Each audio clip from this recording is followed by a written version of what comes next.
Një anketë e vitit 2025 e realizuar nga Universiteti Riga Stradins në bashkëpunim me Qendrën për Studime Gjeopolitike në Riga, hedh dritë mbi gatishmërinë e qytetarëve në vende të ndryshme për të mbrojtur atë dheun e tyre në rast lufte. Sipas kësaj ankete, ku morën pjesë mbi 31.000 qytetarë nga 20 vende aleate të NATO-s, rezulton se Turqia dhe Shqipëria renditen ndër vendet me përqindjen më të lartë të popullsisë që deklarojnë se janë të gatshëm të luftojnë për vendin e tyre.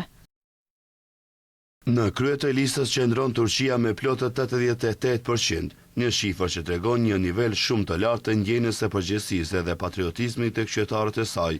Më njëherë pasaj vjen Shqipëria me 69%, duke lënë pas shumë vende të zhvilluara europiane dhe perëndimore.